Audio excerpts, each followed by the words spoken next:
একটি মন্তব্য, তারপরেই যেন ফের জ্বলে উঠল বহু বছরের চাপা আগুন। কঙ্গনা রানাওয়াত ও ঋত্বিক রোশনের পুরনো বিতর্ক আবারও তুমুল আলোচনায়। সোশ্যাল মিডিয়ায় পাল্টাপাল্টি ইঙ্গিত, সাবা আজাদকে টেনে কঙ্গনার বিস্ফোরক বার্তা, সব মিলিয়ে বলিউডে নতুন ঝড়। কিন্তু এবার শেষ পর্যন্ত কোথায় গিয়ে থামবে এই বহুচর্চিত দ্বন্দ্ব?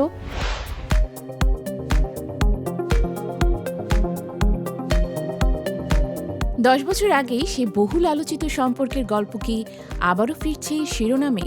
সোশ্যাল মিডিয়ায় হঠাৎ ছড়িয়ে পড়া একটি ট্রেন্ড, একটি মন্তব্য আর তার জবাবে কঙ্গনা রানাওয়াতের বিস্ফোরক পোস্ট, সব মিলিয়ে বলিউডে আবারও জেগে উঠেছে পুরনো বিতর্কের আগুন।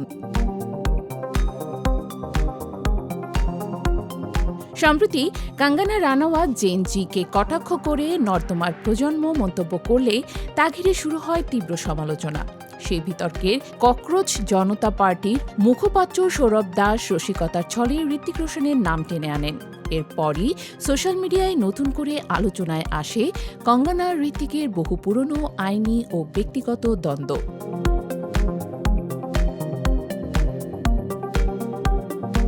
বিতর্কে আরও আগুন লাগে যখন লেখক ফ্রেডি বার্ডি ইনস্টাগ্রামে লেখেন, গোটা বিশ্বের উচিত ঋত্বিক রোশনের কাছে ক্ষমা চাওয়া। সেই পোস্টে ঋত্বিক সংযত ভাষায় মন্তব্য করেন, কোনো ব্যক্তিকে অপছন্দ করেই অন্যজনের পক্ষ নেওয়া ঠিক নয়, সত্য ও তথ্যের ভিত্তিতেই বিচার হওয়া উচিত। যদিও তিনি সরাসরি কারো নাম নেননি।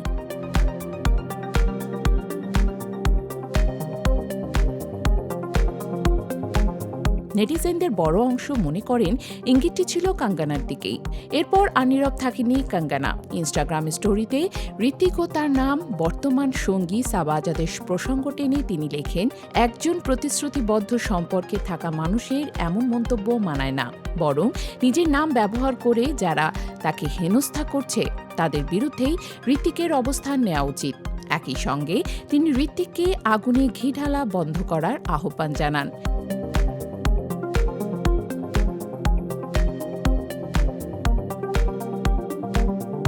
এর মাঝেই আরও একটি ঘটনা আলোচনায় আসে।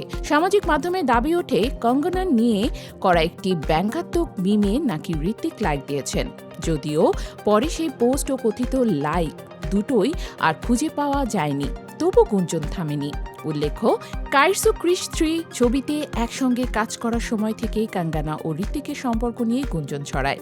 2016 সালে কঙ্গনা প্রসঙ্গে ঋত্বিককে সিলি এক্স বলার পর সেই বিতর্ক আদালত পর্যন্ত গড়ায়। কঙ্গনা প্রেমের সম্পর্কে দাবি করলেও ঋত্বিক শুরু থেকেই তা অস্বীকার করে আসছেন। বছরের পর বছর কেটে গেলেও মনে হচ্ছে সেই অধ্যায়ের শেষ লাইন এখনো লেখা হয়নি। একটি মন্তব্য, একটি পোস্ট আর কয়েকটি পাল্টা প্রতিক্রিয়ায় যেন আবার মনে করিয়ে দিল বলিউডের সবচেয়ে বিতর্কিত দ্বন্দ্বগুলোর একটি এখনো পুরোপুরি অতীত হয়ে যায়নি।